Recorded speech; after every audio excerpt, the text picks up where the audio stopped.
ऊपर वाले में ट्रेबल देता और हल्का सा बेस कहता।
जब बिरहा हुए तो मर्दे मर्दे का बिरहा हुए, लेकिन जब से बिरहा फिल्म है भैया पीछे बात ना हो, पीछे से मत बोला लो, आगे वाला मुंह से।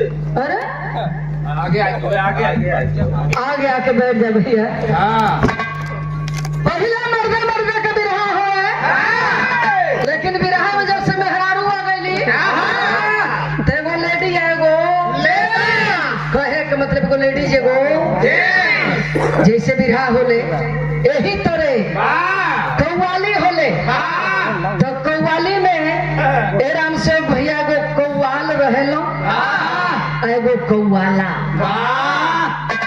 तो कोनो रंगबाज कव्वाला अपने कव्वाल से कहत हिए ईमान ला आज थोड़ी देर खातिर थोड़ी मान ला खाली माने के वो थोड़ी जई है खाली मान ला हम का है कव्वाल आई का हुआ कव्वाला मनाले मुकाबला जाएगा मान ला जाए कौन कव्वाल अपने कव्वाला से कहती है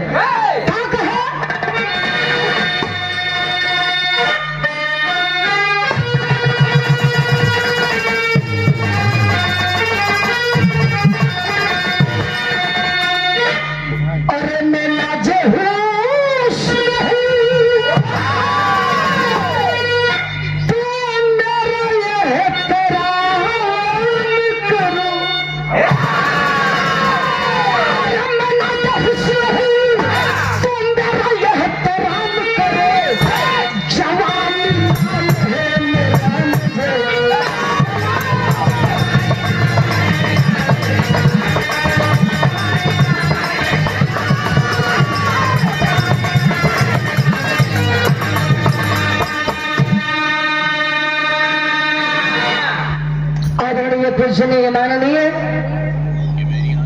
रमेश प्रधान जी आपके द्वारा बहुत सरकारी कार्यक्रम में भैया हमारे साथ साथ आपने हमारी पूरी टीम को सम्मान किया है हर क्षेत्र में मानिला इनके कव्वाला नौखा भाई तो कव्वाल जोन बा वो रंग बाजे वो एकदम तुर्रा वाला हो एकदम काटा कव्वाल कहता अपने कव्वाला से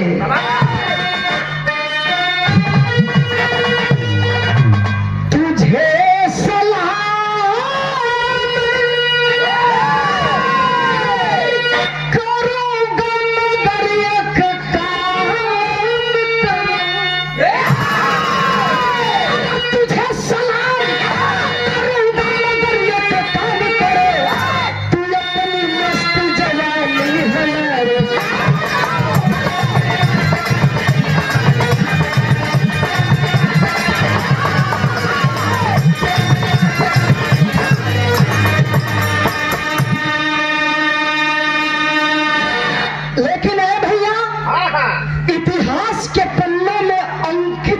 होने के लिए, इतिहास के पन्नों में अंकित होने के लिए अपने खून को पानी बनाना पड़ता है। हाँ है अपने वतन की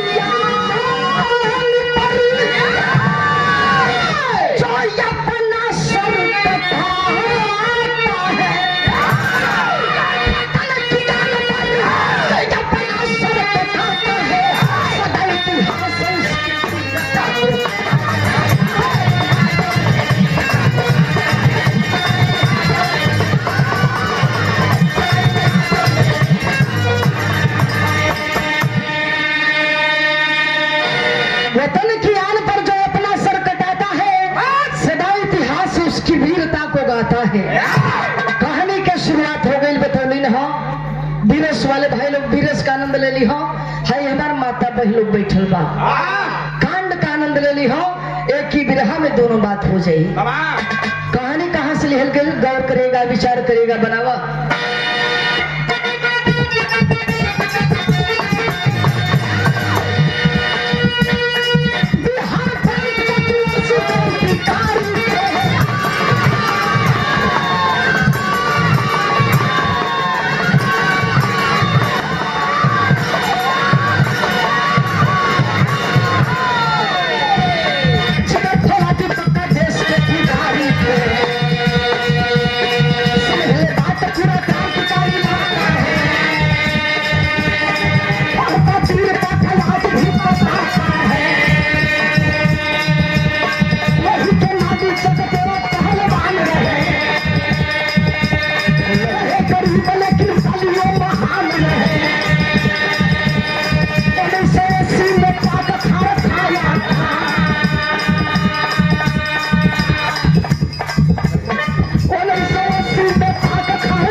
पुष्पहार साथ में 100 से सम्मान किया गया।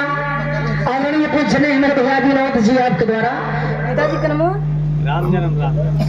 पूजनीय हमारे पिताजी राम जन्म राम जी आपके द्वारा बिहार प्रांत के रहने वाले वीर कुंवर सिंह, वीर कुंवर सिंह जिन्हें हम आप नहीं जमाना जानता है। वीर कुंवर सिंह को जमाना जानता है, क्रांतिकारी रहे अपने जमाने के। वीर कुंवर सिंह के गांव के एगो पहलवान जेकर नाम जगदेव बताओल गई। एगो सच्चाई है भैया, ए पगड़ी वाले भैया, बातचीत न हो खो। एगो बिहार के सच्चाई हम बता दे। बिहार के लोग पहले अक्सर जाके कलकत्ता में रहे। कहाँ है? ए लिए रहो, काम धंधा करो, रुपया पैसा तनी कम मिले, पेट भर भोज मिल जा। वही तरह जगदेव अपना माई शीतला के संगे लिलुआ की धरती पर वही कलकत्ता में, लिलुआ एगो जगह बा, वही लिलुआ में रहत हुए एगो भैंस का तबेला में काम करत हुए। भैंसियन के खियावल, गोबर उठावल, दूहल कुल कईल माई के संगे रहत हुआ। 1980 में प्रमाण मिला, एक पाकिस्तान का पहलवान जिसका नाम रियाजुद्दीन बताया गया, 1980 में कलकत्ता की धरती पर आकर के रियाजुद्दीन लौटा देता है। हाँ कोई माई का लाल जो हमसे हाथ मिला ले। रियाजुद्दीन डांट करके कहता है, बिरहा में बड़ा सुहर तर्ज लागल। कौन तर्ज मालिक?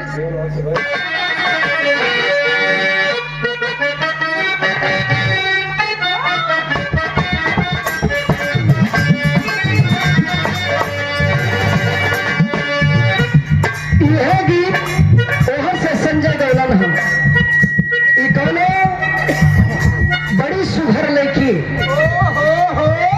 और कोनो शिवराज के जैसे छटंकी लड़का 12 छतन की ई छटंकी है ये हम देखला सो लड़किया के अब एकर मन चुलबुलाए लगल कुछ कह दे का लेकिन सोचे था कि कहीं गरियावे न लगो टपरियावा न लगे सोचा था कि ना बोले लेकिन अपने मन के मनावत कहल जला कि हर कल मानेला पर कल ना मारेला आखिरकार मन के रोकत नहीं है रोक पौला वो बोली दिहलस वो लड़का कहता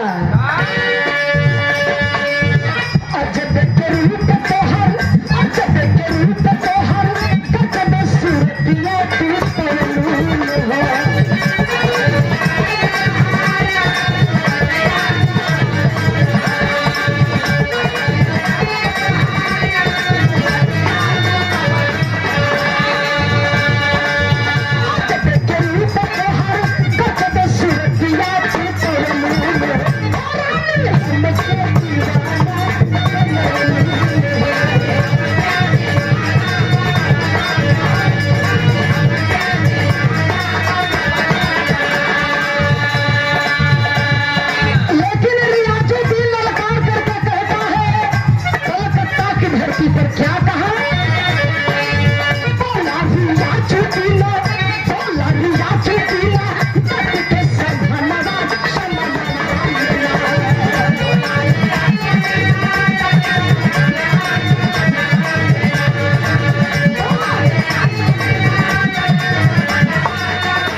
दे दिया।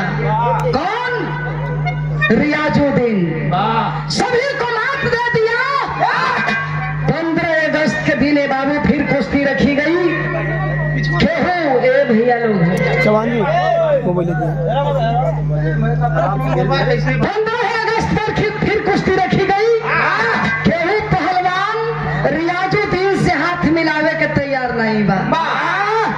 विचार करिएगा, जो उस समय के लोग हैं, जो जानकार लोग हैं, वो जान सकते हैं। उस समय के 1980 के कलकत्ता के मुख्यमंत्री रहे बाबू ज्योति बसु। बाबू ज्योति बसु पेपर में एक करके इश्तिहार छपवाते हैं। और बाबू ज्योति बसु इश्तिहार में क्या लिख रहा है गौर करिएगा। बिरहा में बड़ी पुरान तर्ज लग गई।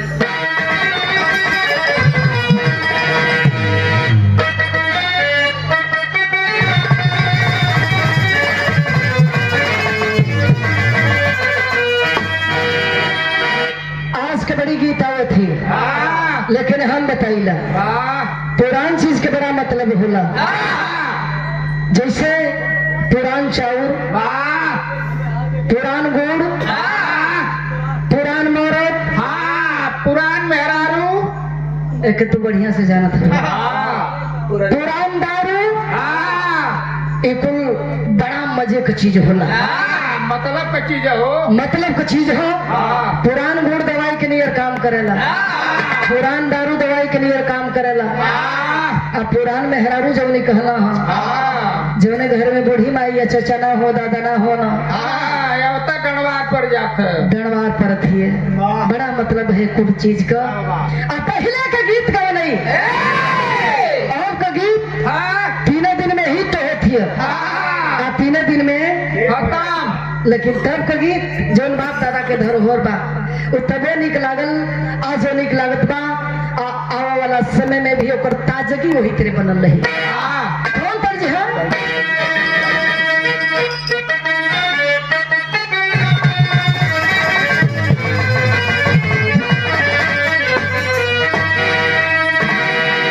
आहे तो बारी बार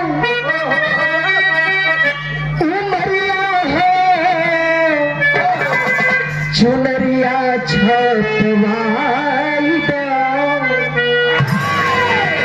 लेकिन बाबू ज्योतियों से इश्तिहार में क्या छपवाए? अरे तक के बापा करिया है नवरिया पीछे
इश्तिहार छपवाए।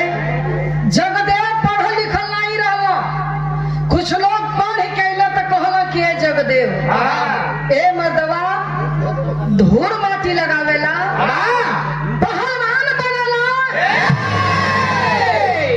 ई तुहार पहलवानी। प्रधान जी तैयार हो गई, तैयारी हो गई जात है। पहलवान बनेला, कुश्ती लड़ेला, तुहार पहलवानी कौने दिन रात खाती?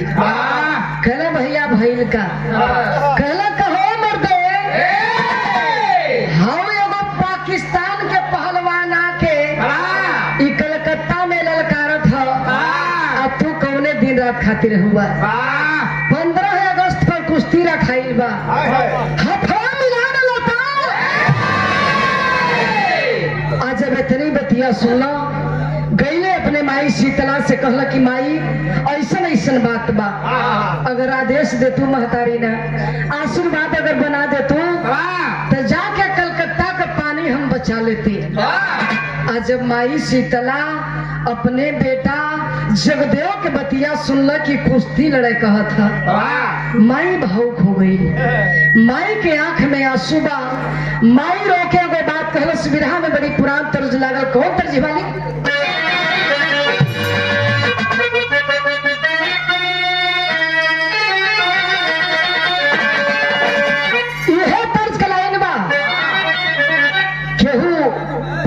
करता। हाँ। अरे तो बाबू दरोगा जी, बाबू दरोगा जी, कवनी गुनहिया बंधला पियवा में।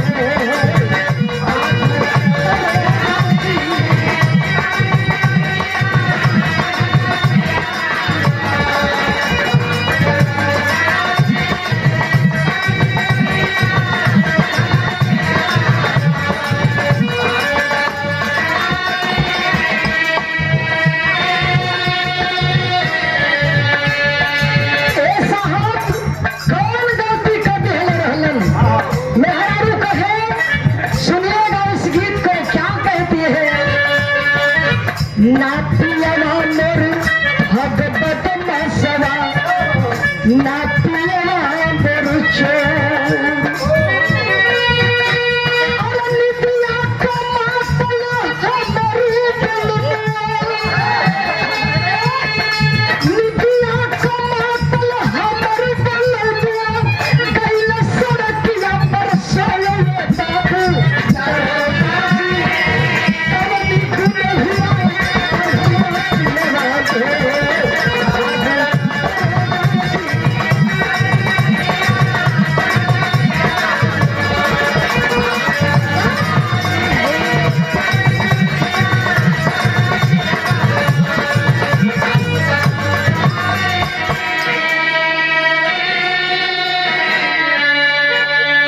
माई कहे के जगदेव कुश्ती लड़े के बात करत हवे, जय बेरी आजू दी से कुश्ती लड़े ते लाल हमारे को बात सुन ले। माई कहे का कहे, अरे तो ये हमरे हीरा हो, ए हमरे हीरा हो, उठेला पीरा जीवन के तू ही आधार।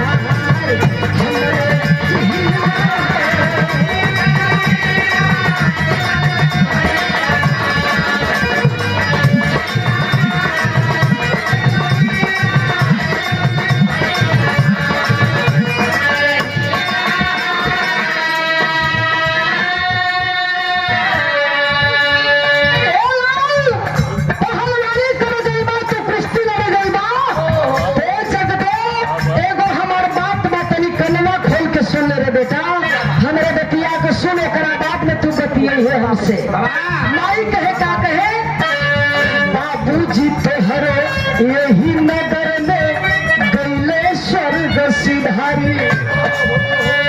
अरे बटवारा मेरा जो भूलैले,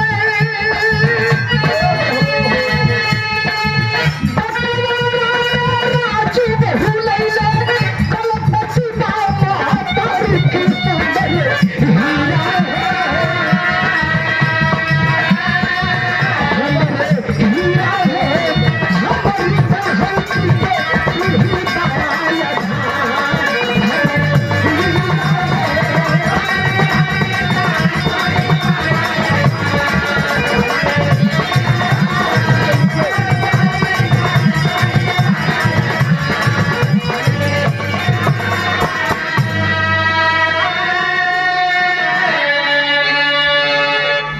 पिताजी के द्वारा तोहर लाल के तोहरे बेटा के कुछ न हो सकेला।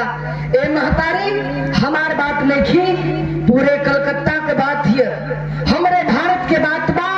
जौन कलकत्ता के मुख्यमंत्री बाड़ा माई हमन के छत्र छाया बाड़ा, ऊ आदेश देले बाड़ा, ऊ गुहार के ले बाड़न ते आदेश दा भारत के पानी हम बचा ली आ हमारे संगे तू चली। हाँ 15 अगस्त पर कुश्ती रखल गई बा।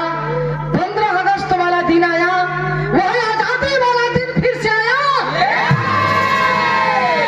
पहुंचा है जगदेव अखाड़े पर, और जब कुदाए अखाड़े में रेफरी एक बात कहता है, कुश्ती 5 मिनट 10 मिनट 15 मिनट नहीं होगी, लगातार आधे घंटे।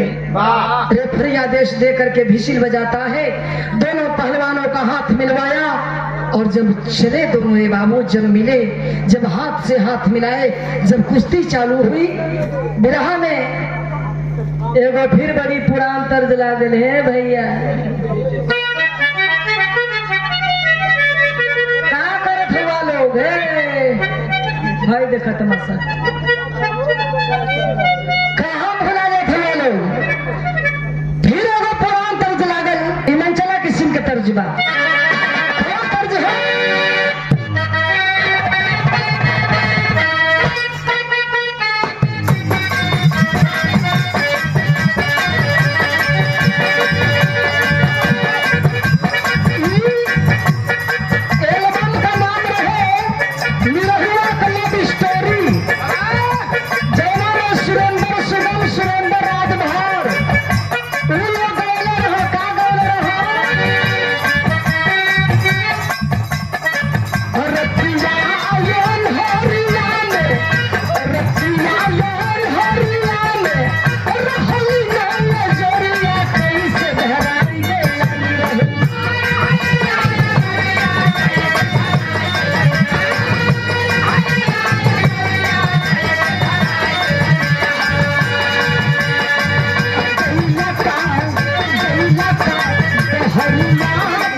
बीत गया।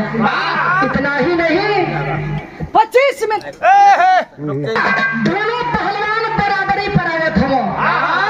कौन कौन? राजू, रियाजुद्दीन और जगदेव बराबरी पर आए थे बाबू। हिंदू भी वहाँ है, मुसलमान भी वहाँ है। इतनी पब्लिक है, इतने लोग हैं, प्रशासन को लोग सुरक्षा में लगल बाड़ा। हिंदू मुसलमान सभी लोग हैं, क्योंकि समझ में बात नहीं खियावत।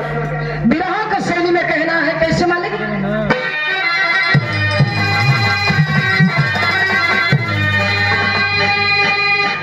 अरे बधाई के करे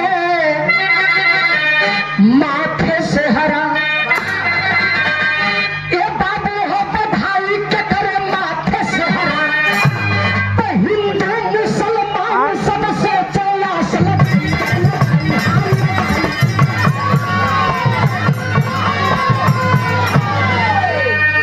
हिंदू मुसलमान सब सोचे आस लगाई, आ बधाई के करे माथे से हरा।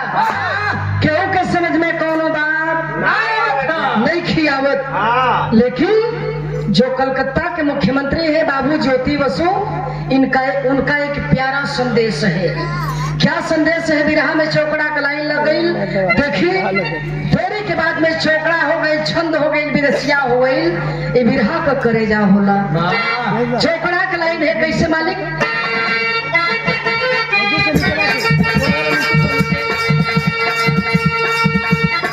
बाबू ज्योति बसु का संदेश क्या है? क्या संदेश भेजवाए हैं? अरे कुश्ती में ना पक्ष चलेगा,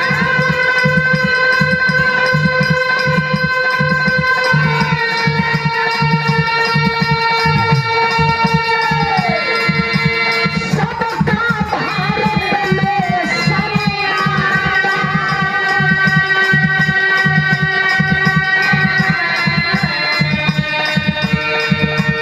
इसीलिए तो धर्म भाषा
प्रमाण मिलता है।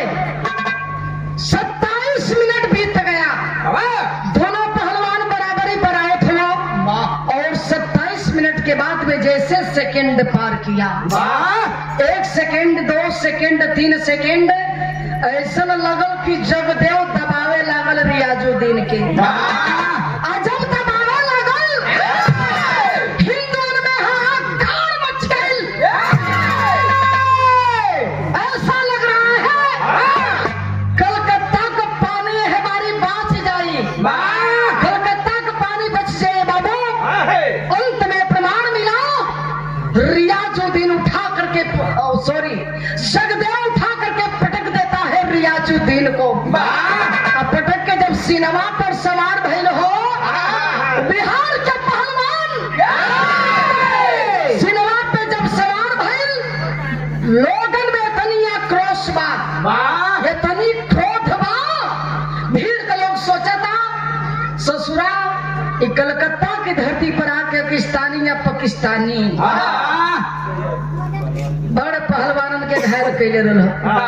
एक ऐसा उपाय कर दो कि जैसे गिरल हो गिरला रह जा, केहू के पास चाकू ले जाके धड़ाधड़ 3-4 बार जब कैलस रियाजुद्दीन पर खून का धार चलेला।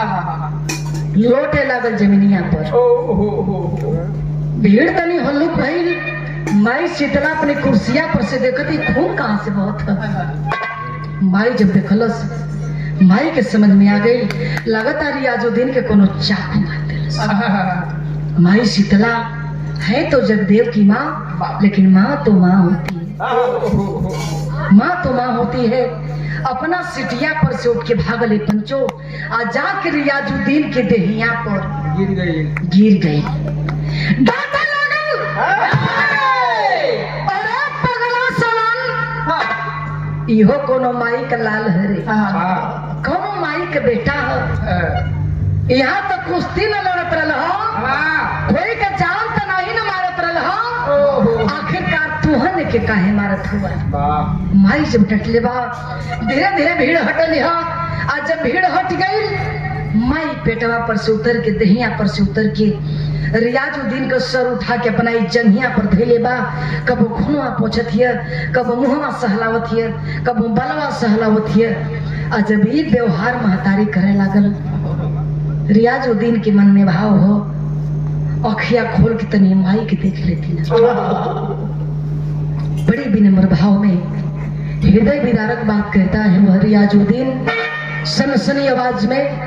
हमरे बिरहा के लास्ट तर्जबा, अब के फौजी लोग होता जौन की पैसा पर फोर्स के नौकरी करत ह, लेकिन पहले के क्रांतिकारी होवत और क्रांतिकारी आजादी का दीवाना रहा। लोगों से घूम घूम के क्रांतिकारी मांगे, क्या मांगे?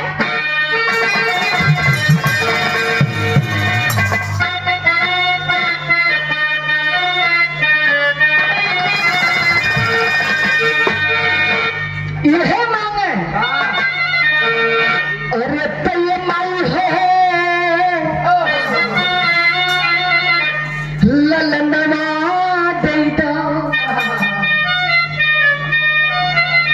ये बहिनी हो बीरनवा देता,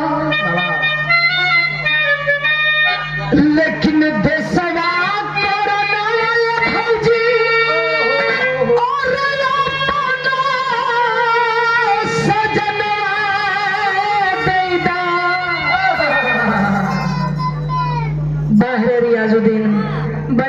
के बाहर वह रियाजुद्दीन एक बात कहता है, कलेजा फट जाता है।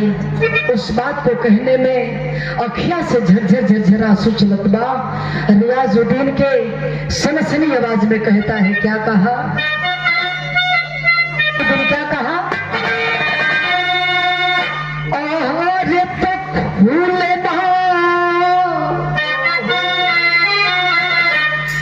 है नयनवाई माई बचना परनवाई माई हवे जनमली हवे और हो जाइबे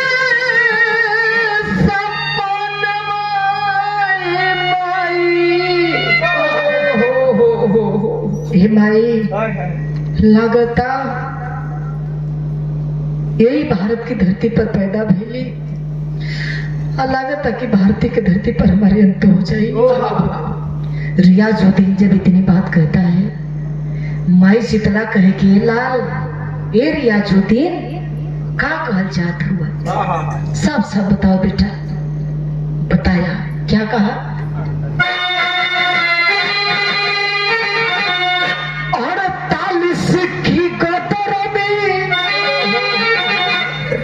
मेला में फूल ली हूँ, अमौलवी के साथ पाकिस्तान चली गई ली हूँ।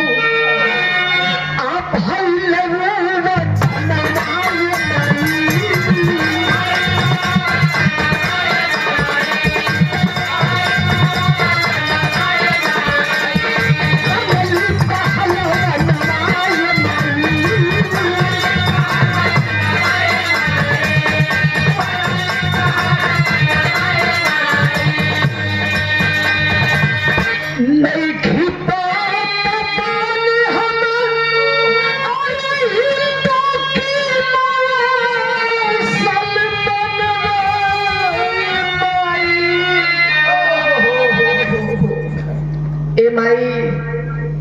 48 के गदर में जब भारत पाकिस्तान के बंटवारा होत रहे, हाय हाय हमार माई हमारा हथवा पकड़ के लेके भागत रहे। हाय हाय माई से हमारा हथवा छूट के बिछड़ के रोवत रहली।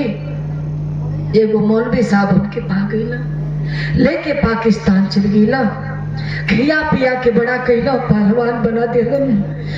कलकत्ता के धरती पर कुश्ती लड़े लिए। माई तो जानत बानी भारत के हम पैदा बानी, लेकिन माई हो ये हमके पता नहीं कि हम हिंदू है कि मुसलमान है।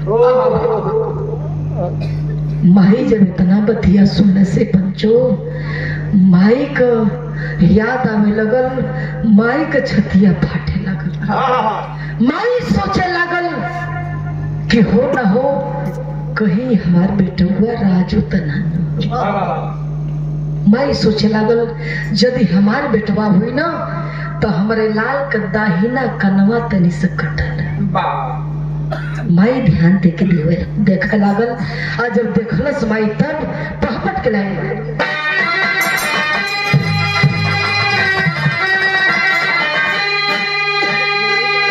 अरे तब बरसली आज बुढ़ाई में नयनवा मनवरुत बरसली आज बुढ़ाई में नयनवा मनवरुत अगौर से बखली बदहिना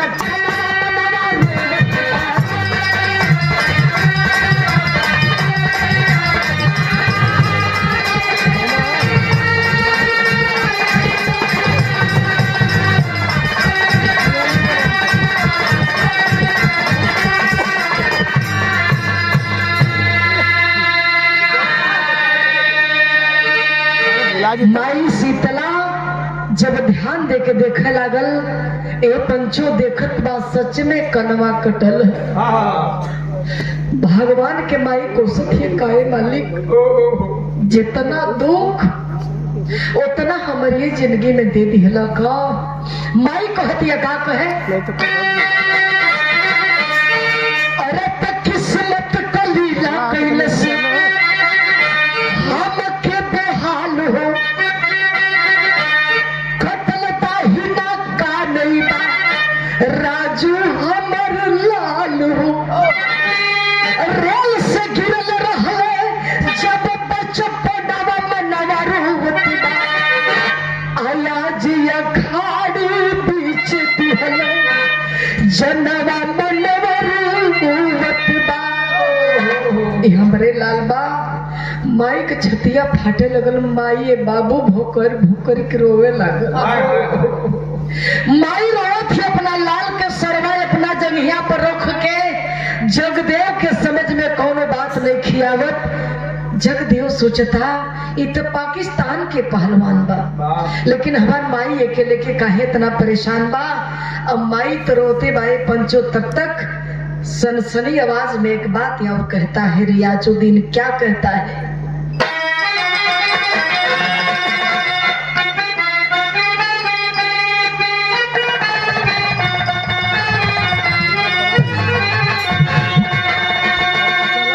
सिस्टम बताओ।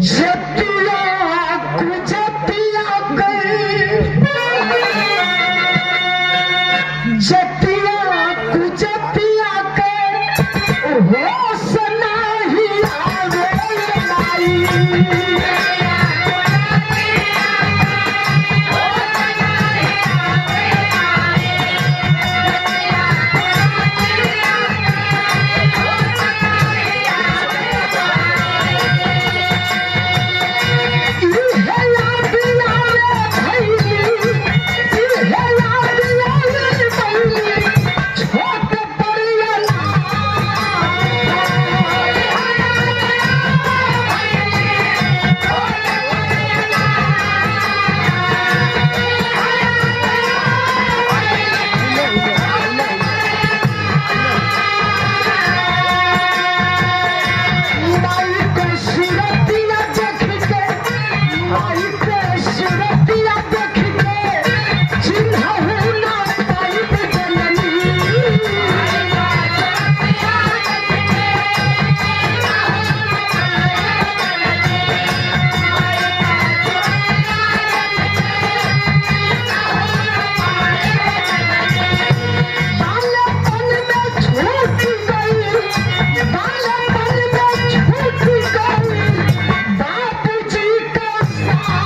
कहत मेरे लाल सुन माई शीतला कहे का कहे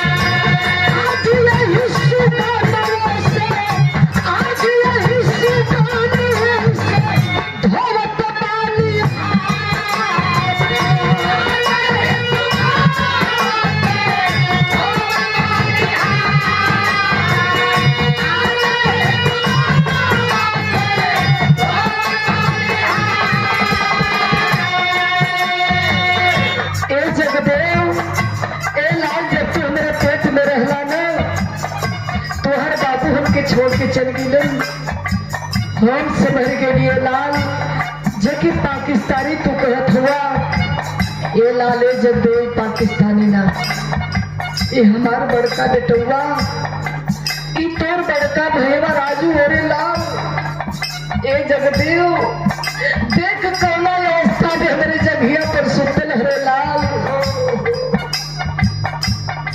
महतरिया अपना बेटुआ से बताओ दिया बाबू तब तक हुआ क्या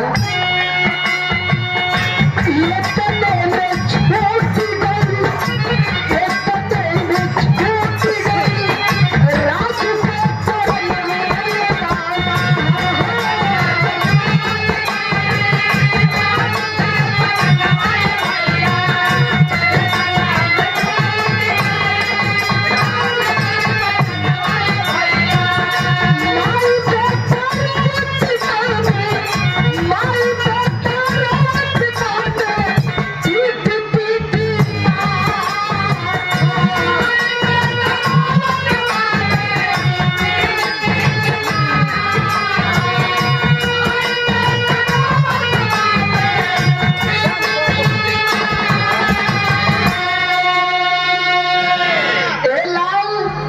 इतोर बड़का बहवा है जमुना के बारे में बतौले रही 48 के गदर में हमार लाल से हमारा अथवा छूट गई वह आज हमारा रजुआ रियाजो दिन बन के हमारा जंगिया पर सुतल हरे लाल देख न रे ए जगदेव एके बोला दे लाल लेके उठा दे इतने में वह रियाजो दिन वो फराजो इस धरती को छोड़ के चल बसा मातारी बेटा उठ बाने जगदेव कहे कि काहो भैया जब ये अवस्था में मिले के रहल ना मिलल रहता पाकिस्तान रहल रहता माई शीतला का करजवा फटत हो जकर जवान बेटा जान पर सुतल बा धरती के छोड़ के चल गए बा आखिरकार ओकरे हृदय पर का बीत सकेला माई रो के वो बात कहे कहे कारे लाल कारे राजू का कहे माई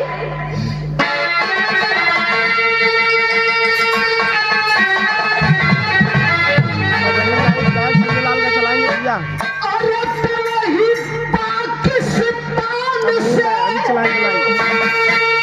बने रहिएगा।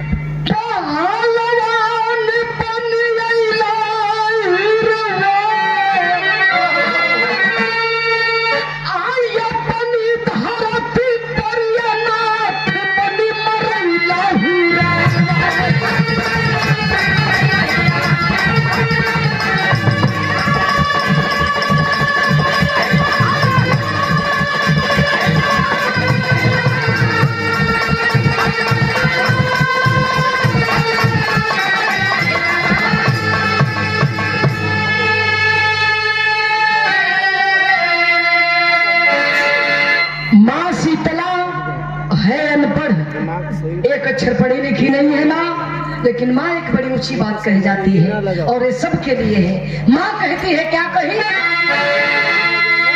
अरे तो धर्म वाली रही चपले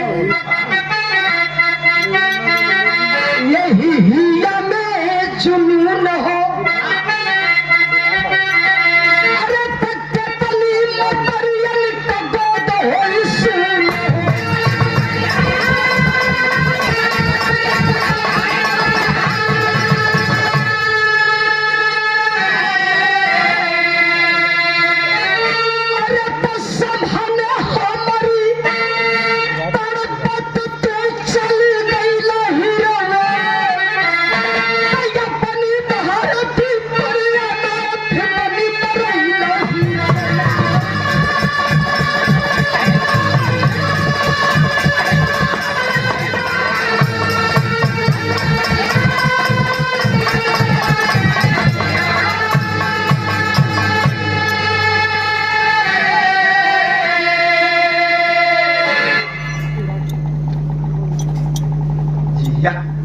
पहचान नहीं पौली तू चल गईला ए लाल जबले धर्म रही ना तबले कितनी महतारिन को गोत सुन होत रही माई कहना रे लाल तू तो हमके छोड़ के चल गिला ख्याल ला कहला लेकिन ए रजुआ तोरा बिना तोर महतारी नहीं रह पाई माई पीटत ही कपड़ा बाबू और तब तक हुआ क्या